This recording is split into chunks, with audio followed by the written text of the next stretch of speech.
Hi, Tau Epsilon Phi. This is Jason Burler, the president of the TEP Foundation, coming to you to tell you about our new series called the TEP Founders Series. This new podcast, being hosted by the TEP Foundation, encapsulates the stories of either founders or refounding fathers of their chapter. This new series serves to continue the charitable purpose of our nonprofit by preserving and advancing Tau Epsilon Phi history. This new podcast was recorded in the summer of 2024 and is being hosted by our guest, Trustee, Brother Stanley Silverman, Tau Omega 73. We hope you watch all the episodes to learn valuable insights into your chapter's founding or refounding. If you are or know of any founders or refounders, please send an email to president@thetepfoundation.org. We want to capture your chapter's history. Thank you so much for watching, and we hope you learn a lot. The podcast where we interview founders and refounders of TEP chapters. I'm Stan Silverman, Tau Omega 402, University of Rhode Island, class of 79. I'm here with Joel Blustein, Epsilon Tau number 1, Bradley, class of 64. Old. Okay, so tell me about your new shirt. My daughter bought this for me, not recently, probably about 35 years ago. And I haven't had too many opportunities to wear it. I've worn it once or twice. So there you are. Can you back up a second? Far enough? A little more. Oh, that's great. Yeah, it's got the color. Okay. Marvelous. Looks great on you. Yeah. Oh, yours is very nice too, but I'd like it a little more purple. A little. I'll see what I'll speak to the printer. Lavender, yeah. I'll speak to those children in Bangladesh, see if they can fix that. Did you start looking for a fraternity when you first got to Bradley? I had no idea what a fraternity was. Okay. When I graduated high school in 1960, I started Bradley in the fall, September of 60. They were short on housing. So we found an apartment. Well, it wasn't even a room. It was a room in a house. The lady's name was McDonald, Old McDonald. You might have heard of her husband. He had a farm. Anyway. Of course. 3, 4, 5. There were 6 of us that lived there. In these rooms she had upstairs, and she lived downstairs.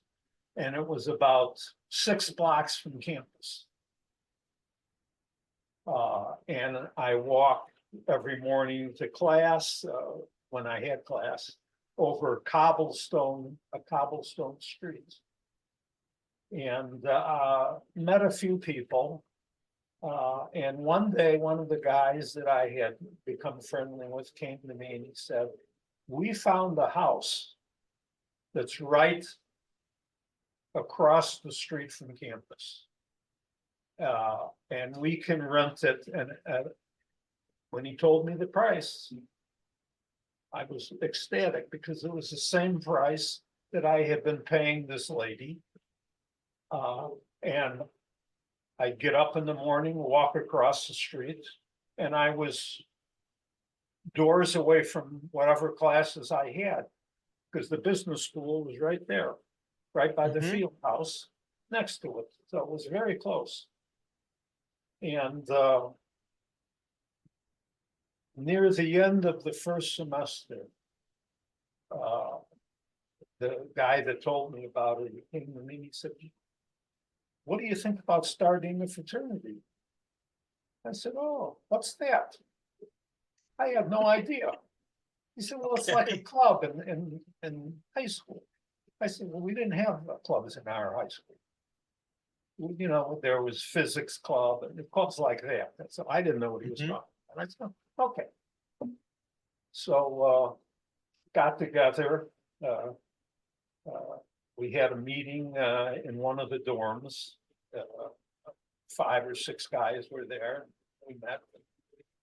they said, well, we'd like to find another place to meet. I said, well, come and meet in our place. We had a, living room, dining room, had the whole thing. So the next meeting we had was there, and that's where we got started. That was in the first semester of 1960. 1961, we got a few more guys. We would meet, occasionally, and we'd post signs in the dorms. And we had a group together. We were going to start a fraternity, and we started.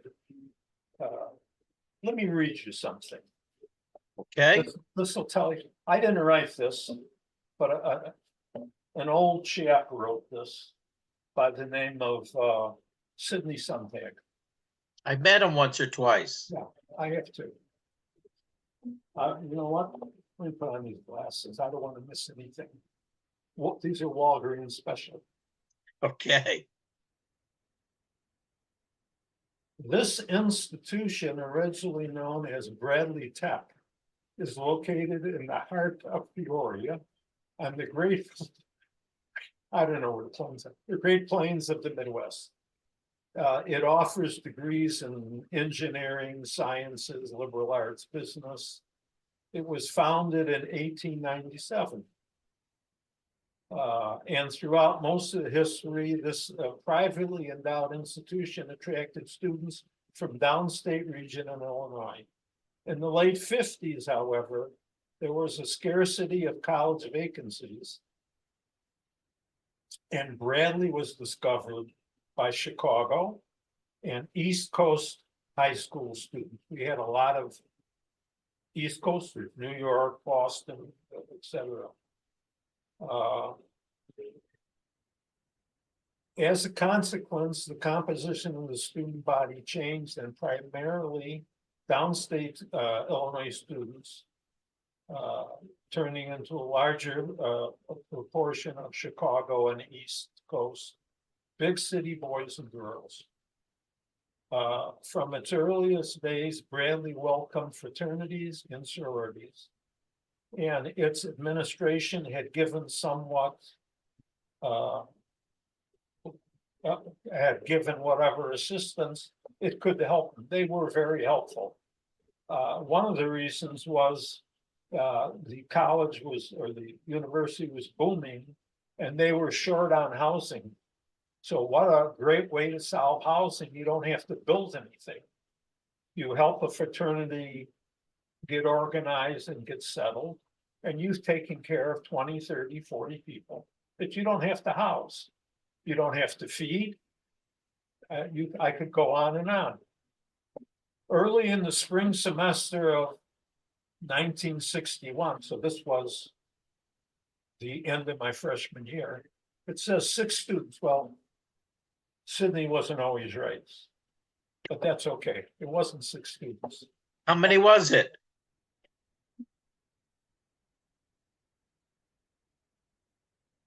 I don't know. A little higher. 8? 8. Count them, 8. Hey, okay. Well, 30% more than you said. There you go. 6 students, almost all from Chicago or the East Coast, decided that they had at least one thing in common. They did not like what the fraternity system on the campus had to offer. And that was exactly it. And I'll tell you that one of the first things we did is we all went through Rush. And when we went through Rush, we had more than 8. But we went through Rush for a couple reasons. None of us had ever been in a fraternity or whatever, and had no idea what Rush was about. So what a better way to find out. We went through Rush. We lost 2 or 3 guys in Rush because they went to another house. And when we got done, we were down to, I think, 7, which is not a terrible thing. But at least we had a handle on what we were doing and so forth. I'm not gonna read, you don't need the rest of this. He goes on and on. But, and there was one Jewish fraternity on campus at that time, that was AEPhi. And a lot of us were not happy with that fraternity, and then there were a number of other fraternities that were, let's just say, heavily Christian. Because they didn't want us. So we were limited in where we could, what fraternities we could play. So what better idea than this? And I have to say that the school administration was very helpful. They didn't put any blocks in our way, nothing to impede us from getting going. In fact, they even announced it in the school paper and so forth and so on. So it was a big help. That's nice. Yeah. Then,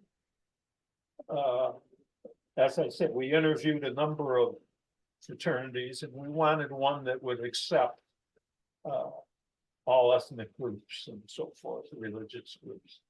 So we thought we could do the best being TEPs. And they gave us a probably the best deal in terms of becoming a chapter of Tau Epsilon Phi. So we went through for, it was actually about, it took us about 6 months, which is not bad. Because we actually went active in my sophomore year, beginning of the second semester. And as a matter of fact, talking about mistakes, Sydney Assumptek came to activate us along with IIT, Illinois Institute of Technology, the TEPs came. Mm-hmm. And we got a lot of help from TEPs, other chapters that were alumni. They lived in Peoria, and they were very, very helpful. The Beneskis, there were 5 or 6. Psi 3 came by. That's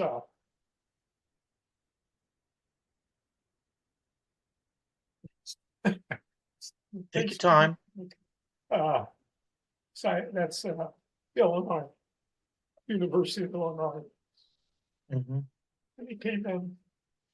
We had just got activated. Puts his hand out, he says, size 3. Too funny. I should get out. 71. Anyway, enough of that. So it was quite a time. Did you reach out to TEP, or did TEP reach out to you? We reached to them first to ask them what we had to go through to become a fraternity. And you reached out to 4 or 5 other fraternities as well? Yeah. And we went with TEP. Were you happy with that decision? Absolutely. That's great. We would do it again. Great.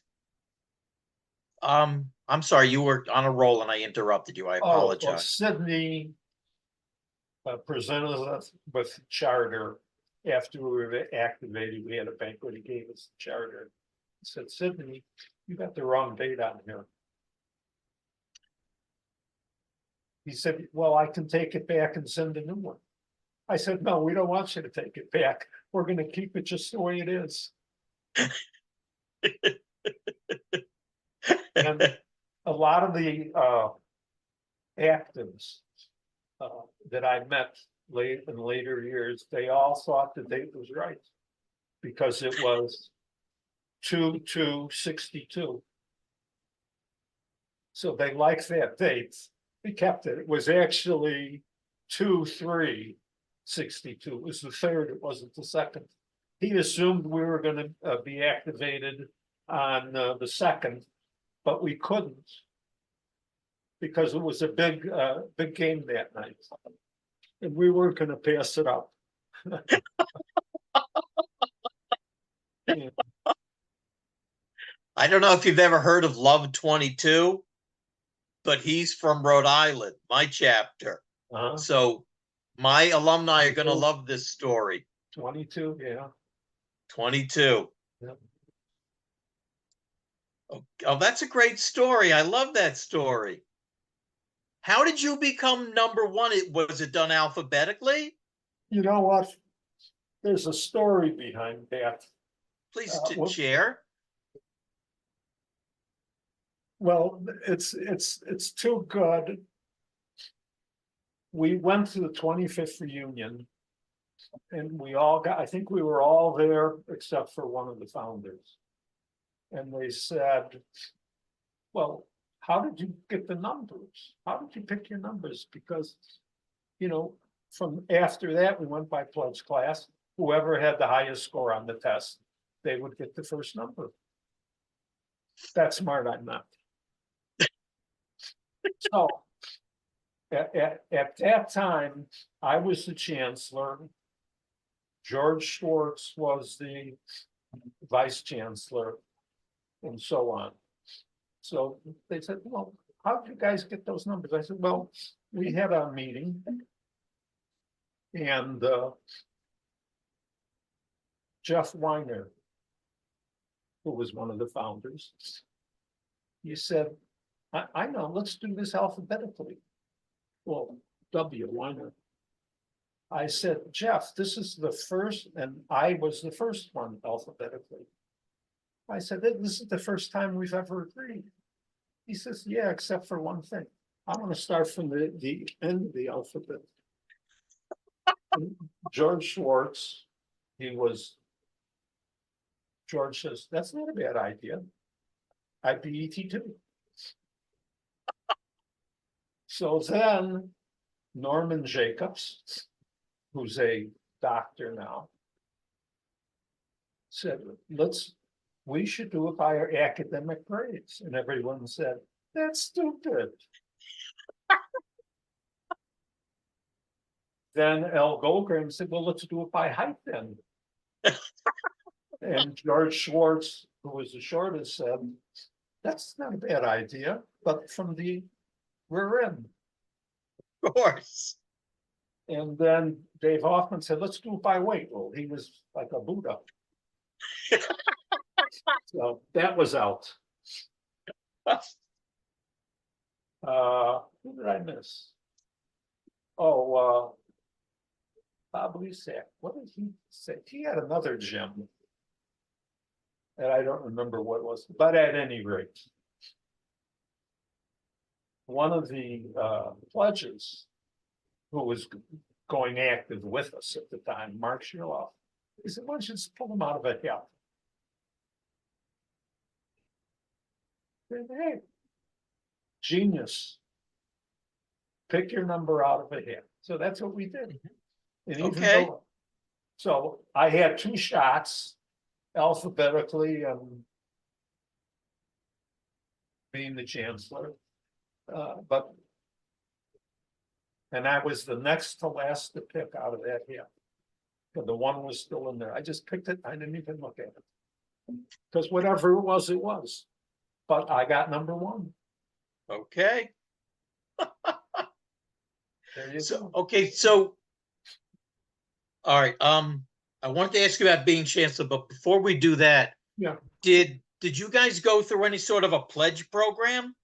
Yes, but we had to police ourselves Okay, because there was no one else to do it. did you make it up yourselves, or did you get it from IIT or No, or national? we just followed along and studied the stuff and that kind of thing. Oh, so there was a book that gave you an outline of a program. We did have something. I don't. Okay. Know, but yeah. Okay. What was it like being the first chancellor? Because you had no bylaws, you had no rules, you had no Wait a minute. Mode of behavior? Are you telling me there's some kind of rules that we're supposed to follow? You no rules. There's no rules here. Well, we had Robert's Rules of Orders and basically that, and just being decent, honest human beings. Okay. But I didn't mention that one of the things we did at the beginning of our we worked on it through the summer. We found a house and rented a house.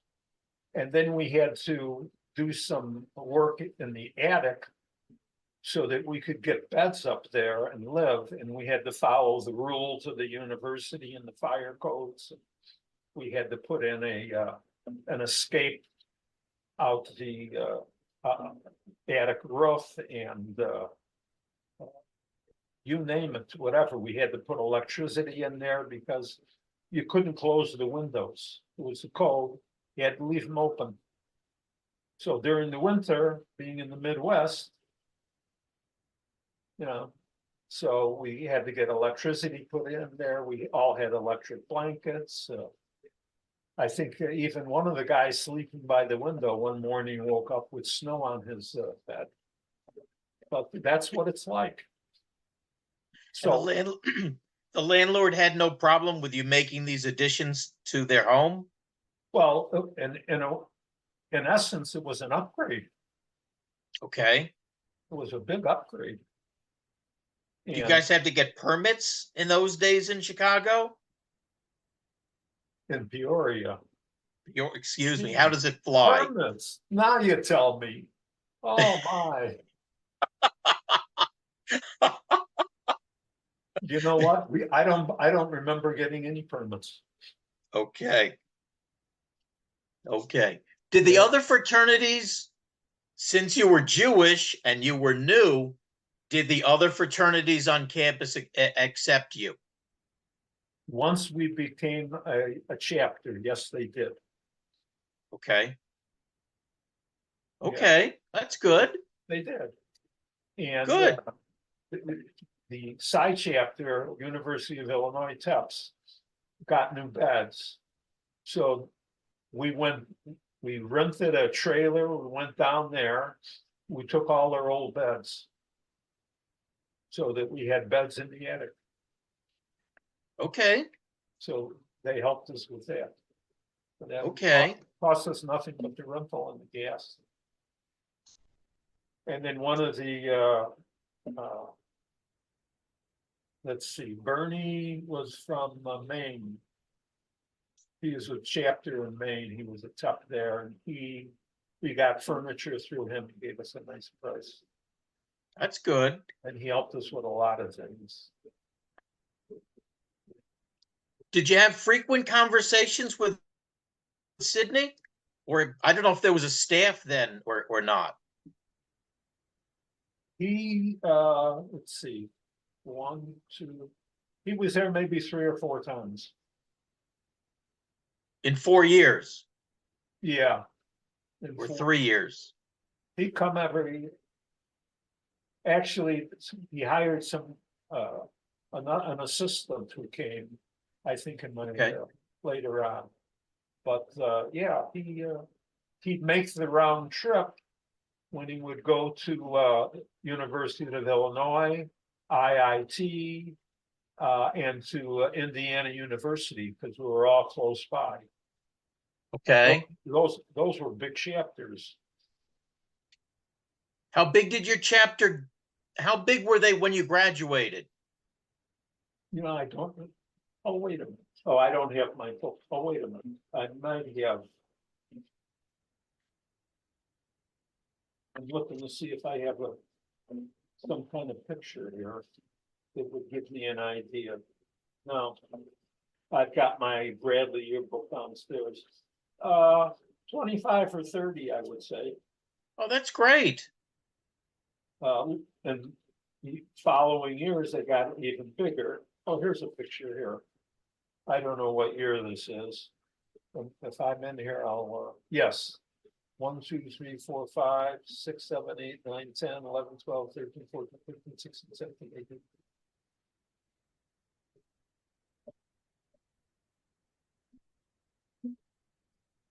We're about 40 Oh, that's great. with the house mother in the middle of it. I That's think, great. yeah. And this is the picture of the second house. We were in that house 1 year. And then Sig F had a house. And they made a deal with us. And we switched houses because they were building a new one. And so they took the house we had, we took the house they had, and we took out a mortgage on it. How was that experience getting a mortgage? You know, the Vaneskis helped us with that. One Vaneski brother was a lawyer, and the other one was in the furniture business. And then, yeah, we just like paying rent. That's how we paid the mortgage off. That's And good. Yeah, eventually we did. I mean, somebody has to guarantee the mortgage, I'm sure. Yeah, they did.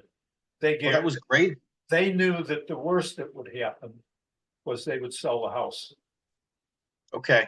So they figured that it's not a big gamble. Okay. So you were running meetings as the chancellor. Yeah. Did you come up with any? Did you have any challenges as chancellor that you had to overcome once you guys were in the house and you had become activated as a chapter? Not really, because each guy did his own job. Okay. The bursar took care of that part, and we had Bob Lisak was taking care of the kitchen and the house mother. In fact, one at the end of 1 year, the house mother said goodbye, and he said, "Aren't you coming back?" She said, "No." They said, "Why not?" She said, "Well, nobody asked me."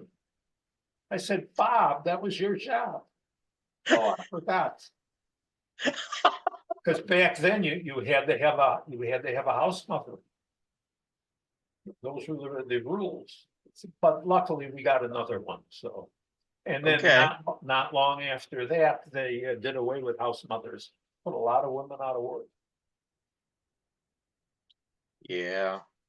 So I know that you became a teacher afterwards. Yeah, Did the fact that you were involved with the fraternity and that you were the chancellor, did it come in handy in your later life?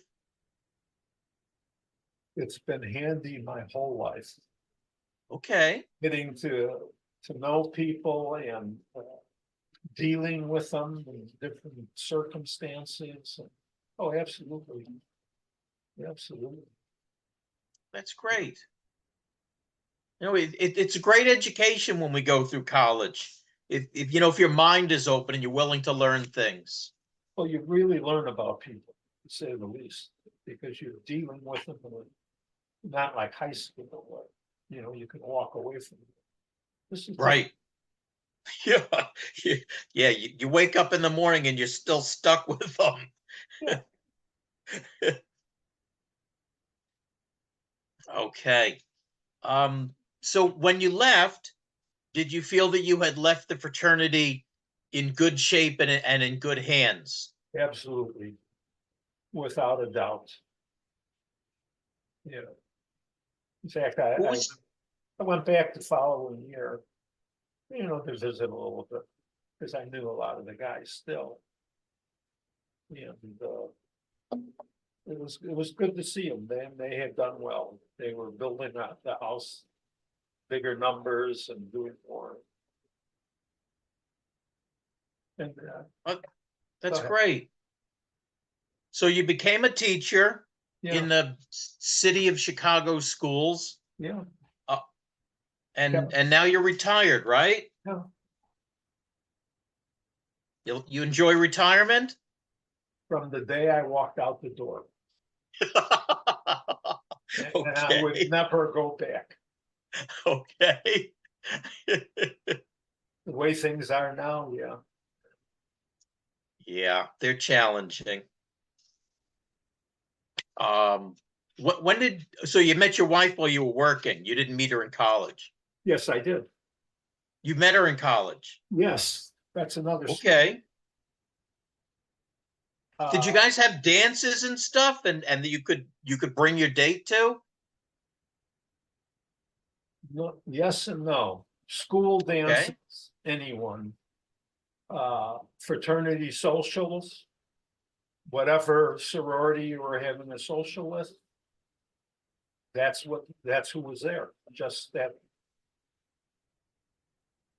In fact, when we first started, the girls in the sorority were all older, except for their pledge class. So we just had a social with the pledge class and we played bridge. Okay.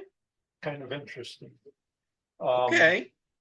But my wife, when I left Bradley, I talked to you once before, and I happened to mention, and I was working in business.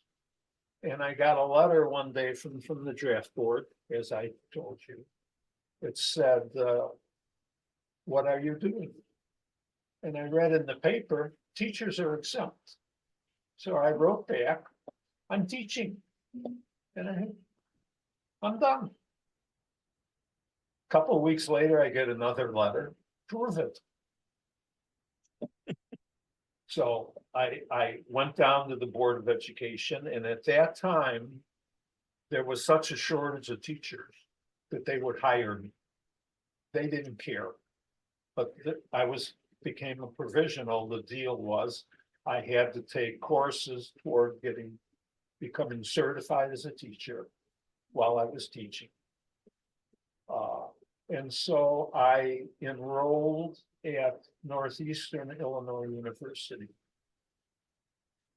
which is in Chicago. It's in the city. And I was in class one day, standing out in the hall, and this cute little girl came down the hall, and I figured, oh, I'm going to stop her. And I said, hey, do you know where the library is? And she said, no. She said, I just transferred here from Bradley. I pulled out my alumni card. And I said, so did I. And that's how we met. Oh, that's great. She went to Bradley for, I think, a year. And then she said she had gone through all the boys, and the pool was empty. So she transferred to Northeastern, which was a block from her house. Okay. And that's how I met her. Oh, that's wonderful. So we both went to Bradley, not at the same time, but she's much, much younger. And we both went to Northeastern Illinois University.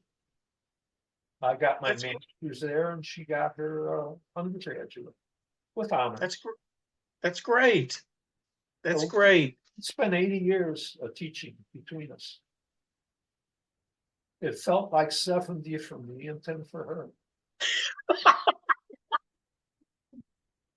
Excuse me. That's great. Do you have any advice for the current undergraduates?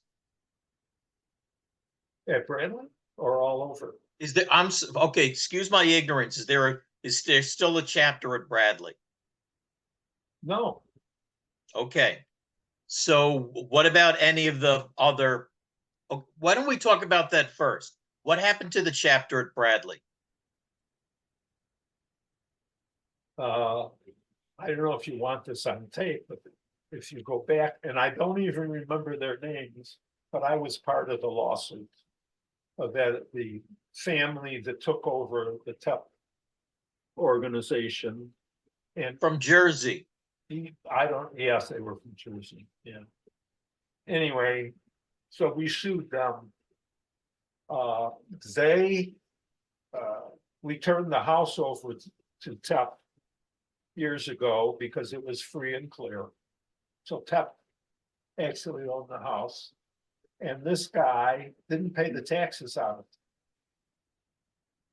it. And so by the time I got the paperwork, that they hadn't paid. It was too late. It was gone already, and the house dwindled. They didn't have a house, and it was all, they didn't know till the last minute. And that was the downfall back then. So basically, that's what happened. And I don't remember his name, and you don't have to tell me, it doesn't matter anymore. It was just a sad state of affairs, and he ruined a lot of TEP chapters. He was using the TEP fraternity as his own piggy bank. He had his son working there and a couple other guys, and they were just bleeding us dry. So that's what happened. I'm sorry. I should have done that in advance. I apologize. That's okay. So it's in the past.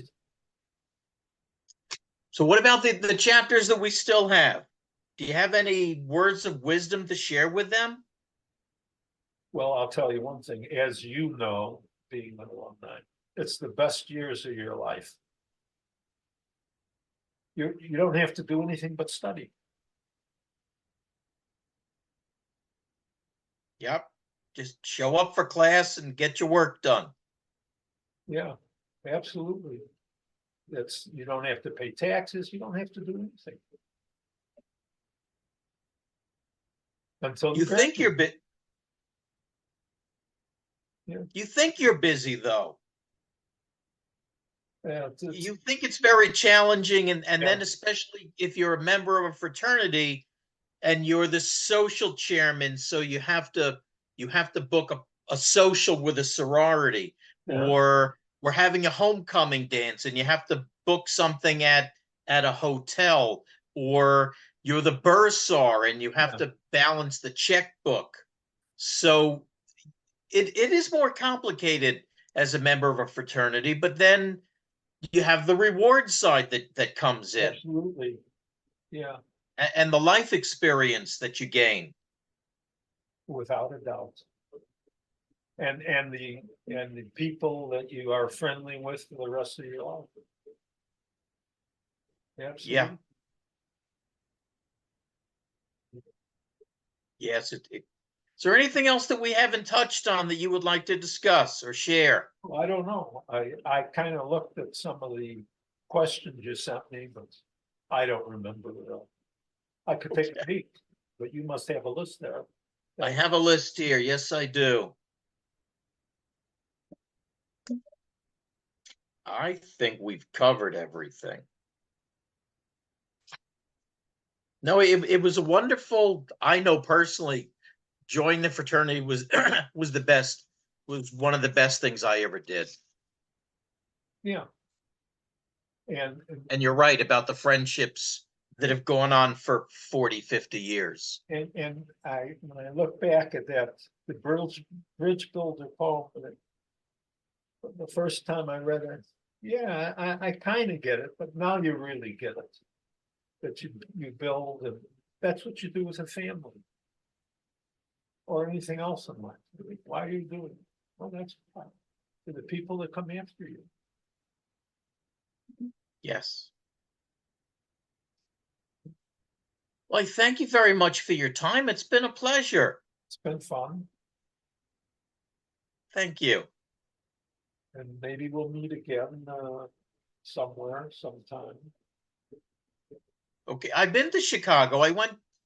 It's kind of funny being a Yankee fan, and I went to the candy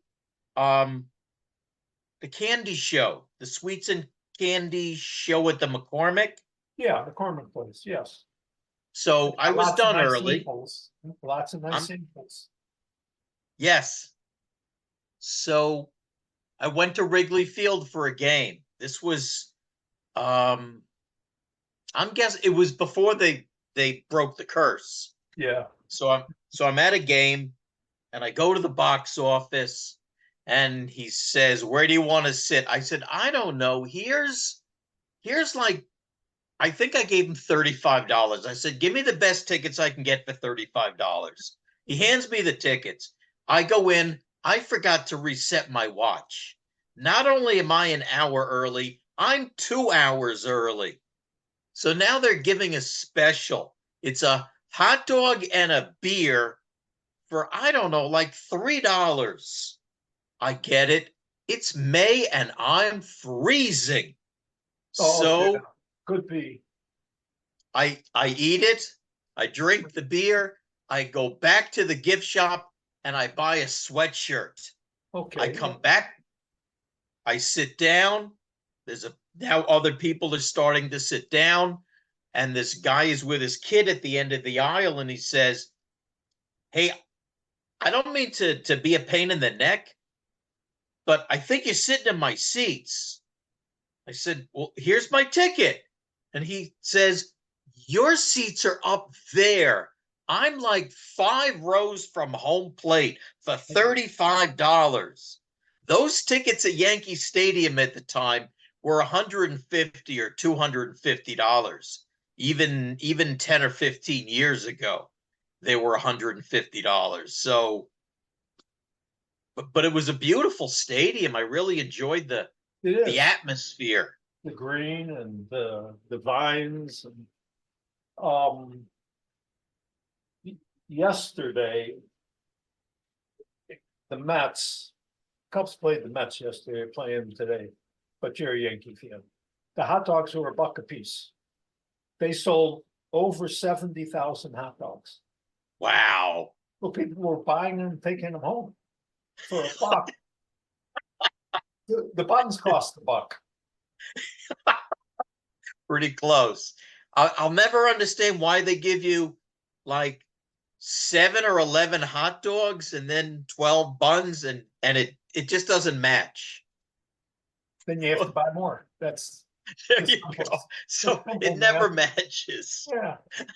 My uncle, my father's brother, was an unrostered player for the Cubs. And he would take me to the game. I would sit behind home plate and he would catch batting practice. And they all bat, and then he would come out and we'd sit, wherever there was an empty seat. A lot of times it was behind home plate because back then they weren't very good. They had a few good teams when they had Gabby Hartnett and so, but at any rate, so I've been to a few games there. So how do you decide if you're Cubs or White Sox? I lived on the north side. Well, my uncle, I mean, the whole family they were all Cubs fans. There's no choice there. And it was an easy one to make. Okay. You know? Okay. How do you decide in New York? By my best friend's brother. Okay, there you are. That's how I became a Yankee as opposed to a Met fan. And that was after the Dodgers. Some of my uncles were Dodger and Giant fans. Yeah. And then they became Met fans because they were National League. Yeah. The Dodgers had some good teams back then too. But it's not by the borough you live in. No. All right. I thank you very much. It's time for me to have some non-Pesach food. Yeah, I thought that you were a little late because you were reading. No, I was late because I was trying to get my papers together, and I'm sorry, Mr. Teacher, I wasn't as prepared as I should have been. I didn't, and I couldn't find the email that had the site on it. So I was busy looking through it until I finally found it. And then I sat and waited and I got the phone out because I was gonna call you and find out that I mess up. Okay. It's all my fault, and I apologize. No problem. No problem. Okay. Well, all right. Thank you very much. It's been a pleasure, and I wish you the best of everything. And hopefully we can start a new chapter at Bradley. Get them going again, because they did it in Indiana. We did it in Rhode Island. Rhode Island was off campus, I saw and then that. we came back again. Yeah. So it's possible. Absolutely. Yeah. Okay, have a good one. Stay well. All right, you too. Thank you. You too.